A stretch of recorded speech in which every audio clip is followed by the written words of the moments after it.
Everybody, welcome back to our channel. ఈరోజు వీడియోలో మనం డైలీ లైఫ్లో యూజ్ చేసే కొన్ని వర్డ్స్ అండ్ సెంటెన్సెస్ని ఇంగ్లీష్లో ఏ విధంగా చెప్పాలో ఈ వీడియోలో తెలుసుకుందాం. వీడియోని చివరి వరకు చూడడానికి ప్రయత్నించండి. వీడియో కనుక నచ్చినట్లయితే లైక్ చేయండి, షేర్ చేయండి. అలాగే మరిన్ని ఇంట్రెస్టింగ్ వీడియోస్ కోసం నా ఛానల్ని మీరు సబ్స్క్రైబ్ చేయండి. ఇప్పుడైతే టాపిక్లోకి వెళ్ళిపోదామా? Let's get in to the topic. First one is ఆమెను అడగడం వల్ల ప్రయోజనం లేదు. ఆమెను అడగడం వల్ల ప్రయోజనం లేదు. సో దీని ఇంగ్లీష్లో there is no use in asking her. There is no use in asking her అంటే ఆమెను అడగడం వల్ల ప్రయోజనం ఏమీ లేదు అని. నెక్స్ట్ వన్, నాకు ఇక్కడ చేసేదేమీ లేదు. నాకు ఇక్కడ చేసేదేమీ లేదు. I have nothing to do here. I have nothing to do here అంటే నాకు ఇక్కడ చేసేదేమీ లేదు అని. నెక్స్ట్ సెంటెన్స్, అతను ప్రస్తుతం ఇక్కడ లేడు. అతను ప్రస్తుతం ఇక్కడ లేడు. మనల్ని ఎవరి గురించైనా అడిగినప్పుడు వాళ్ళు ప్రస్తుతం ఇక్కడ లేకపోతే మనం ఇలా అంటూ ఉంటాం కదా. సో దీని ఇంగ్లీష్లో he is not here at present. He is not here at present అంటే అతను ప్రస్తుతం ఇక్కడ లేడు అని. నెక్స్ట్ వన్, అతన్ని రెచ్చగొట్టొద్దు. అతన్ని రెచ్చగొట్టొద్దు. Don't provoke him. Don't provoke him. Provoke అంటే రెచ్చగొట్టడం అని. అతన్ని రెచ్చగొట్టొద్దు. So don't provoke him. Next one, కొంచెం ఓపిక పట్టండి. కొంచెం ఓపిక పట్టండి. కొంచెం ఓపిక పట్టండి, ఎందుకు తొందరపడుతున్నారు అని ఇలా అంటూ ఉంటారు కదా. సో దీని ఇంగ్లీష్లో have a little patience. Have a little patience అంటే కొంచెం ఓపిక పట్టండి అని. నెక్స్ట్ వన్, నన్ను నిందించకు. నన్ను నిందించకు. మన తప్పు లేనప్పుడు మనం ఇలా అంటూ ఉంటాం కదా, నన్ను నిందించకు అని. సో దీని ఇంగ్లీష్లో don't blame me. Don't blame me అంటే నన్ను నిందించకు అని. నెక్స్ట్ వన్, సోమరిగా ఉండకు. సోమరిగా ఉండకు. కొంతమంది సోమరిగా ఉన్నప్పుడు ఇంట్లో పెద్దవాళ్ళు ఇలా అంటూ ఉంటారు కదా, సోమరిగా ఉండకు అని. సో దీని ఇంగ్లీష్లో don't be lazy. Don't be lazy. Lazy means సోమరితనంగా ఉండడం. డోంట్ బీ లేజీ, సోమరిగా ఉండకు అని. నెక్స్ట్ వన్, నీకు అర్థం కాలేదా. నీకు అర్థం కాలేదా మనం చెప్పింది అవతల వాళ్ళకి అర్థమైందో లేదో తెలుసుకోవడానికి ఇలా అడుగుతూ ఉంటాం కదా. సో దీని ఇంగ్లీష్లో డోంట్ యూ అండర్స్టాండ్.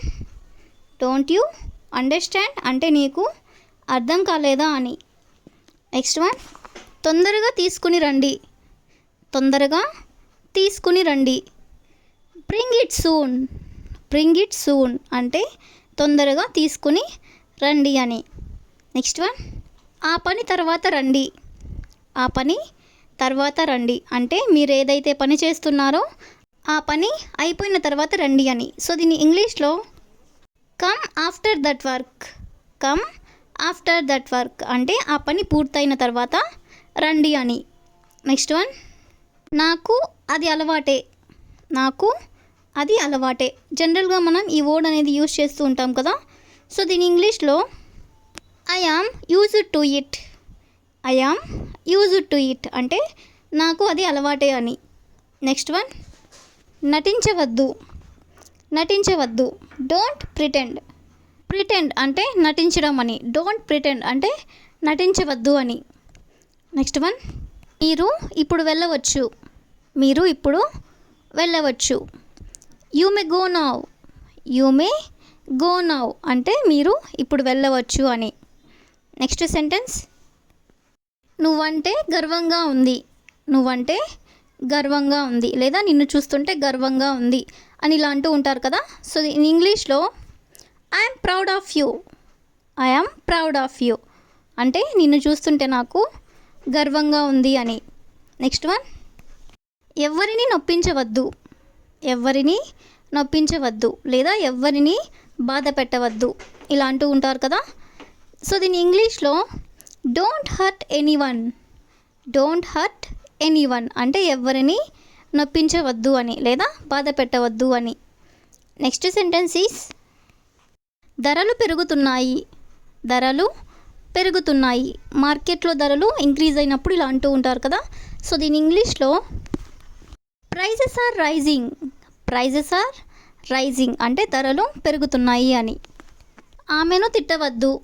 ఆమెను తిట్టవద్దు. ఎవరైనా తిడుతూ ఉన్నప్పుడు ఇలా తిట్టొద్దని అంటూ ఉంటాం కదా. సో దీని ఇంగ్లీష్లో don't scold her. Don't scold her. Scold means తిట్టడం అని. డోంట్ స్కోల్డ్ హర్ అంటే ఆమెని తిట్టవద్దు అని. నెక్స్ట్ సెంటెన్స్ ఈస్ తరచుగా తినవద్దు. తరచుగా తినవద్దు. ఏదైనా తినకూడని వస్తువు తరచుగా తింటూ ఉన్నట్లయితే ఇట్లా అంటూ ఉంటారు కదా. సో దీని ఇంగ్లీష్లో don't eat often. Don't eat often. Often means తరచుగా అని. తరచుగా తినవద్దు అంటే don't eat often. Next one, నువ్వు పొరపాటు పడ్డావు. నువ్వు పొరపాటు పడ్డావు. You are mistaken. You are mistaken. Mistaken అంటే పొరపాటు పడడం. యు ఆర్ మిస్టేకెన్ అంటే నువ్వు పొరపాటు పడ్డావు అని. నెక్స్ట్ వన్, ఆమె చాలా మాట్లాడుతుంది. ఆమె చాలా మాట్లాడుతుంది అంటే ఆమె ఎక్కువగా మాట్లాడుతుంది అని. సో దీని ఇంగ్లీష్లో she talks allot. She talks allot అంటే ఆమె చాలా మాట్లాడుతుంది అని. నెక్స్ట్ వన్, తొందరగా కోలుకో. తొందరగా కోలుకో. ఎవరికైనా హెల్త్ ఇష్యూస్ ఉన్నప్పుడు మనం ఇలా అంటూ ఉంటాం కదా. సో దీని ఇంగ్లీష్లో get well soon. Get well soon అంటే తొందరగా కోలుకో అని. నెక్స్ట్ వన్, నా కోసం ఆగు. నా కోసం ఆగు. Wait for me. Wait for me అంటే నా కోసం ఆగు అని. నెక్స్ట్ వన్, దయచేసి కూర్చోండి. దయచేసి కూర్చోండి. Please be seated. Please be seated అంటే దయచేసి కూర్చోండి అని. నెక్స్ట్ సెంటెన్స్, అర్థం లేని మాటలు మాట్లాడకు. అర్థం లేని మాటలు మాట్లాడకు. ఎవరైనా మనతో ఎలా పడితే అలా మాట్లాడుతూ ఉన్నప్పుడు మనం ఇలా అంటూ ఉంటాం కదా. సో దీని ఇంగ్లీష్లో don't talk non sense. Don't talk non sense అంటే అర్థం లేని మాటలు మాట్లాడకు అని. ది లాస్ట్ సెంటెన్స్ ఈస్ నిన్న నేను బిజీగా ఉన్నాను. నిన్న నేను బిజీగా ఉన్నాను. I was busy yesterday.